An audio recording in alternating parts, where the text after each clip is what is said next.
ओम शांति। आज के बाबा के 29 तारीख के महावाक्य हैं। आज बाबा ने कहा, मीठे बच्चे, श्रीमत ही श्रेष्ठ निरोगी बनाएगी, परमत व मनमत श्रापित कर देगी।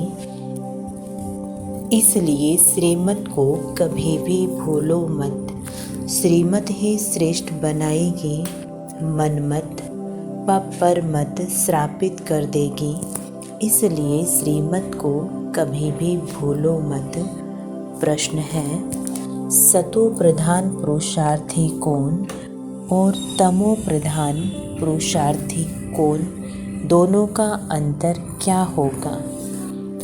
आंसर है, सतो प्रधान पुरुषार्थी बाप से पूरा वर्षा लेने का पुरुषार्थ करते हैं। वह याद में रहने की रेस करते हैं और नंबर 1 जाने का लक्ष्य रखते हैं। तमो प्रधान पुरुषार्थी कहते हैं, जो तकदीर में होगा अच्छा प्रजा बनेंगे तो प्रजा ही सही। उनके आगे माया का ऐसा विघ्न आता जो रेस से बाहर ही निकल जाते हैं। गीत है, मुझको सहारा देने वाले। ओम शांति। बच्चे जब सम्मुख बैठते हैं तो जानते हैं हम जीव आत्माएं हैं। यहाँ तो जीव आत्माएं ही होंगी ना। जब आत्मा को शरीर नहीं है तो नंगी है, उसे अशरीरी कहा जाता है। तुम तो शरीर सहित बैठे हो। आत्मा व परम आत्मा जब तक शरीर में ना आए तब तक बोल नहीं सकते। तुम जीव आत्माएं जानती हो। अब बाप के सम्मुख बैठे हैं, हूबहू जैसे 5000 वर्ष पहले सम्मुख आए थे। बच्चे जरूर बाप से ही वर्षा लेंगे। जानते हैं हम अपने परम पिता परमात्मा बेहद के बाप के सम्मुख बैठे हैं। क्यों बैठे हैं? बाप से बेहद का वर्षा लेने। जैसे स्कूल में समझते हैं, हम टीचर द्वारा इंजीनियरिंग सीखते हैं, बैरिस्टरी सीखते हैं। यह एम ऑब्जेक्ट रहती है। तुम बच्चे समझते हो परमपिता परमात्मा हमको ब्रह्मा के तन से बैठ राजयोग सिखाते हैं। भगवान नुवाज, यह तो बच्चों को समझाया है कि भगवान निराकार को कहा जाता है।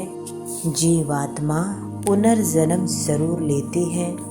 कोई भी सन्यासी से तुम पूछो, मनुष्य पुनर्जन्म लेते हैं क्या?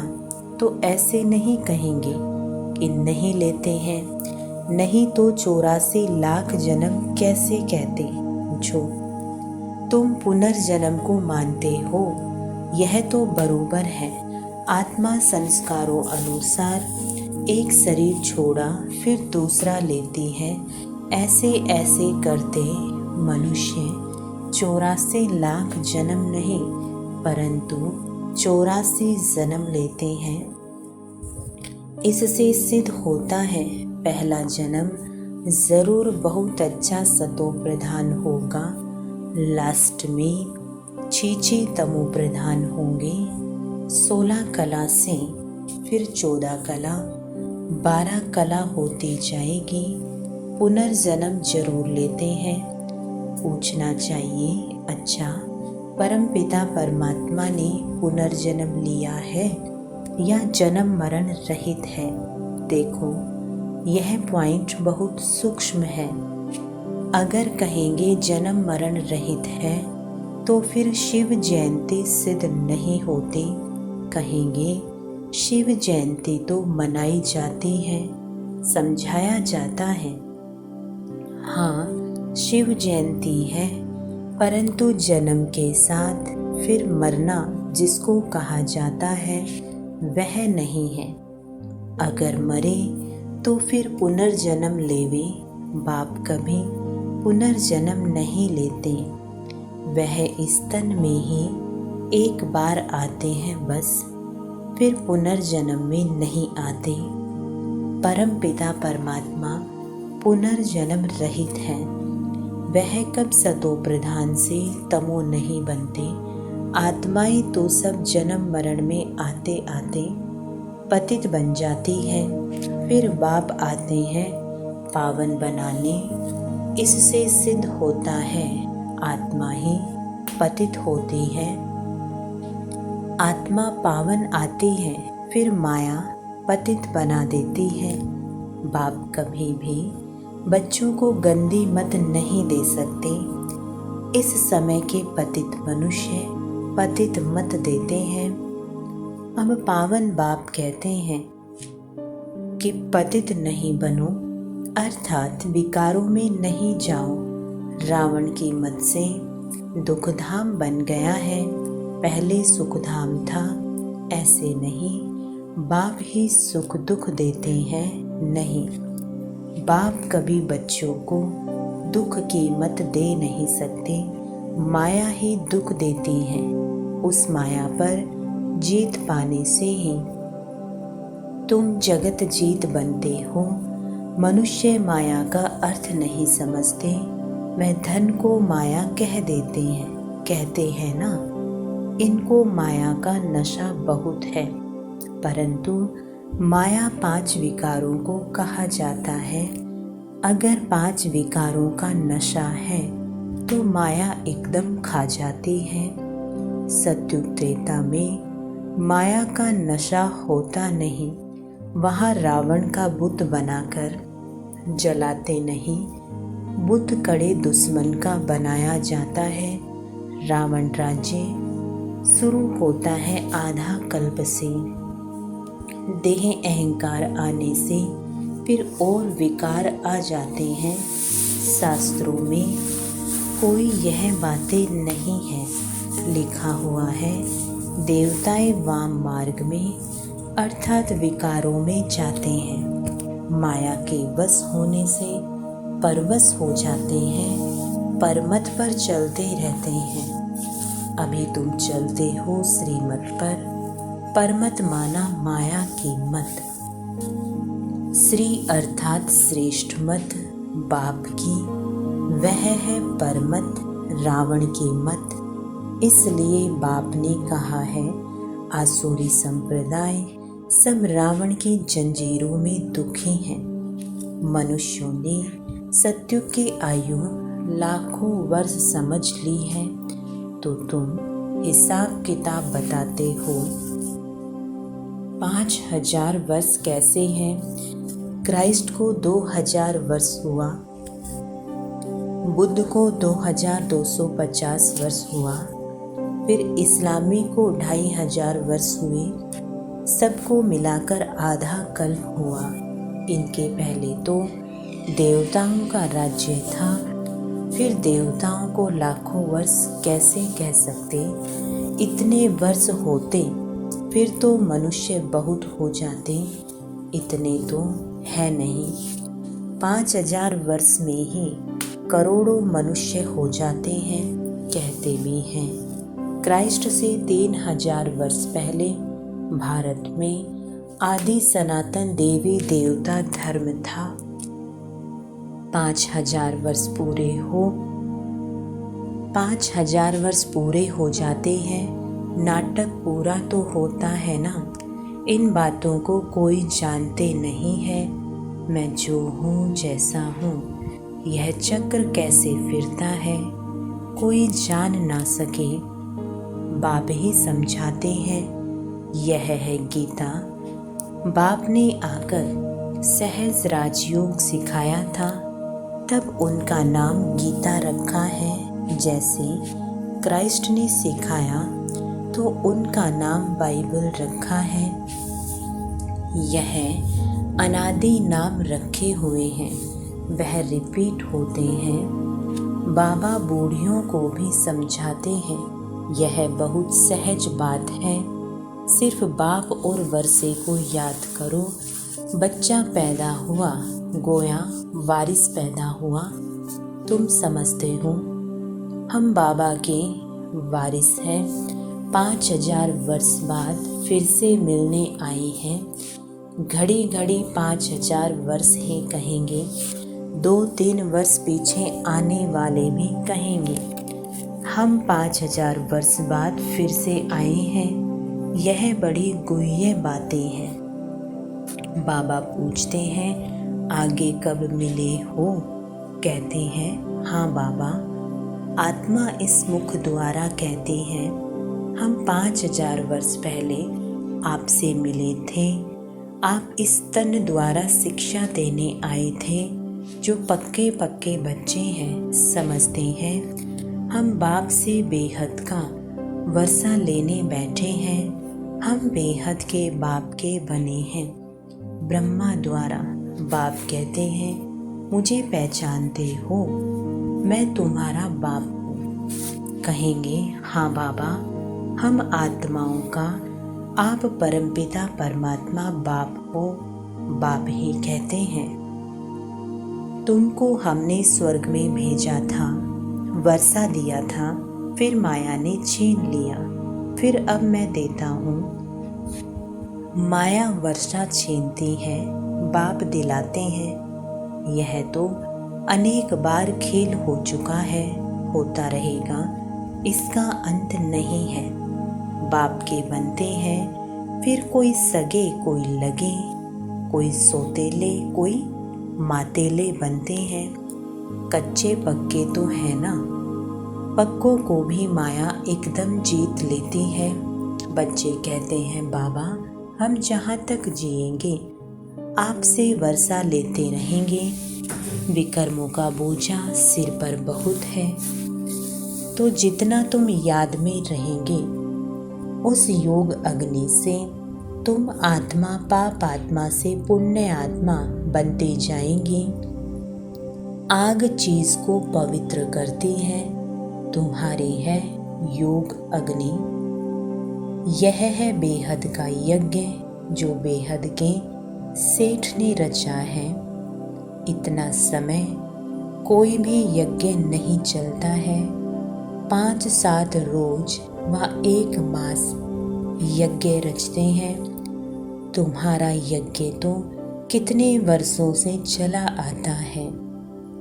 बाप सुनाते ही रहते हैं, कहते हैं भूल मत जाना, सिर्फ मुझे याद करो तो तुम्हारा जन्म जन्मांतर के विकर्मों का बोझा कटता जाएगा। कोई सन्यासी विद्वान आदि को ऐसे कहने नहीं आएगा। भगवानुवाच मुझ बाप को याद करो, जरूर आया हुआ है तब तो कहते हैं ना। बाप कहते हैं अब तुमको वापस जाना है। तुम्हारी आत्मा इस समय बहुत पतित है। अब तुम जानते हो योग से हम पावन बनते जाएंगे। बाप कहते हैं ज्ञान अमृत पीकर पावन स्वर्ग का मालिक बनो। यह साजन तुम सब सजनियों को पावन बनाने आए हैं। कहते हैं मुझे निरंतर याद करो।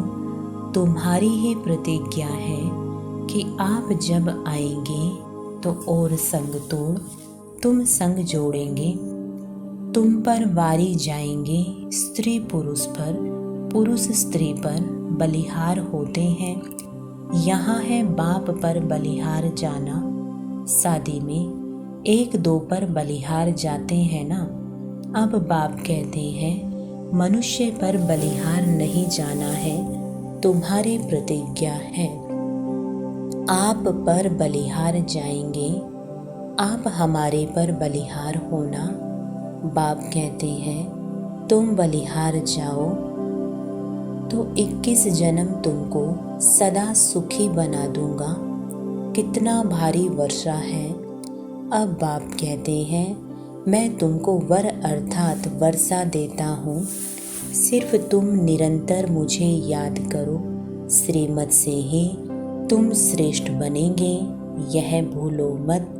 यह लक्ष्मी नारायण का चित्र भी घर में रख दो। हम बाप से फिर से वर्षा ले रहे हैं। बाप परम धाम से आया हुआ है, परंतु माया चील भी कम नहीं है, पंजा मार देती है। सबकी बात नहीं है, नंबरवार है।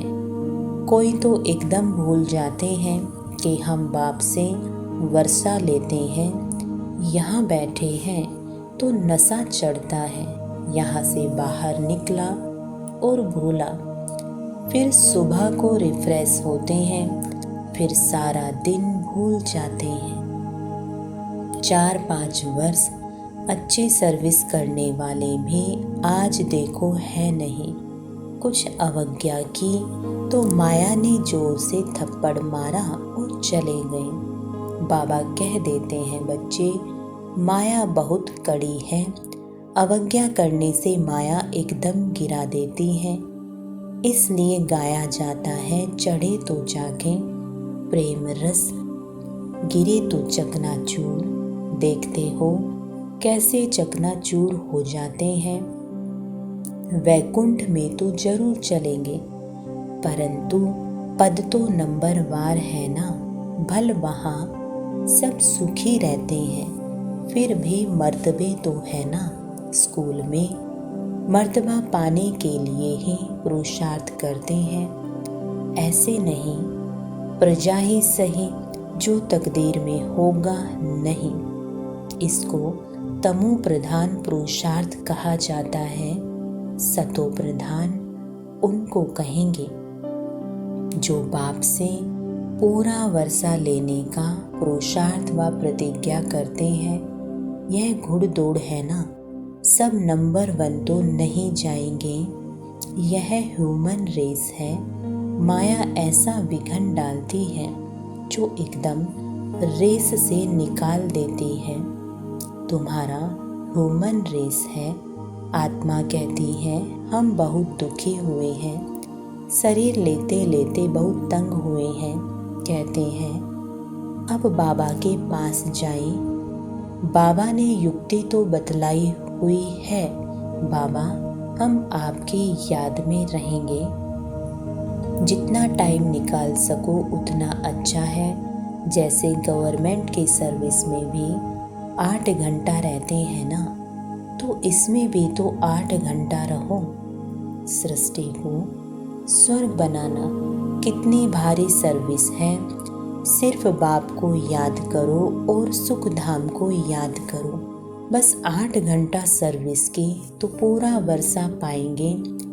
ऐसे याद करते करते तुम्हारे विकर्म विनाश होंगे। 8 घंटा तुम इस सर्विस में दो, बाकी 16 घंटा तुम फ्री हो। जितना हो सके घड़ी घड़ी याद करो। याद तो कहाँ भी बैठे कर सकते हो। सबसे अच्छा टाइम तुमको सवेरे मिलेगा। सिंधी में कहते हैं, सवेल सुमन सवेल उठन। सवेरे जल्दी सोना, सवेरे उठना, यह गुण मनुष्यों को बड़ा करता है। अज्ञानी लोग 8 घंटा नींद करते हैं। तुम्हारी नींद आधी होनी चाहिए, 4 घंटा नींद बस। कर्म योगी होना, रात को 10 बजे सो जाओ, 2 बजे उठो। शिव बाबा को याद करो। 2 बजे नहीं उठ सकते तो 3 बजे उठो, 4 बजे उठो। वह फर्स्ट क्लास समय है, एकदम शांति रहती है।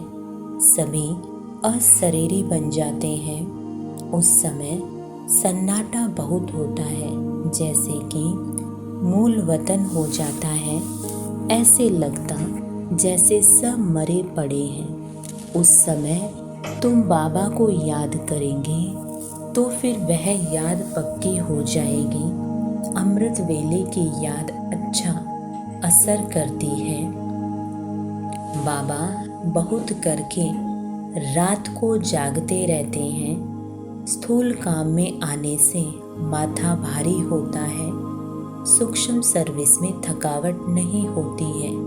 कमाई थोड़े ही थकाएगी, कमाई से तो खुशी होगी, तो सवेरे सवेरे उठकर याद करने से बड़ी कमाई है।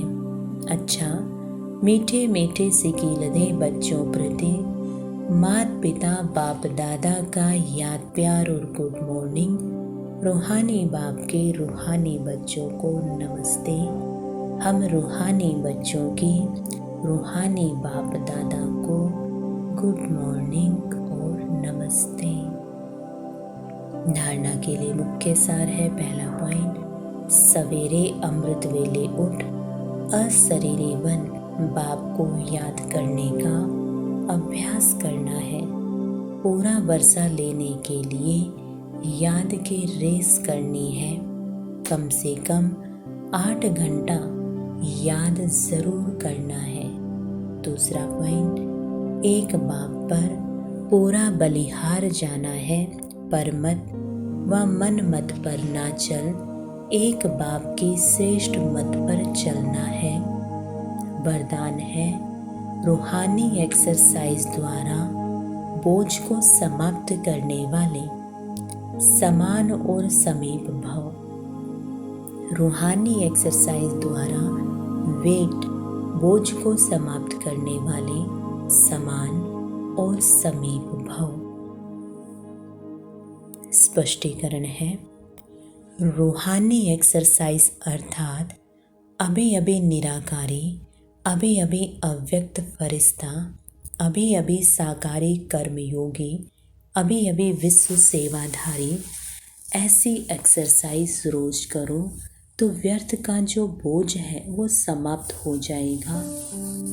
जब बोझ समाप्त हो, माशूक समान डबल लाइट बनो, तब जोड़ी अच्छी लगेगी। यदि माशूक हल्का हो और आशिक भारी हो तो जोड़ी अच्छी नहीं लगेगी।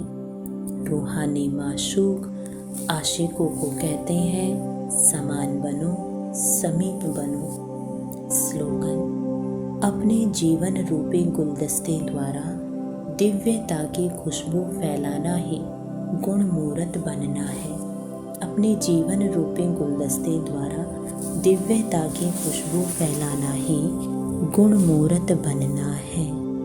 ओम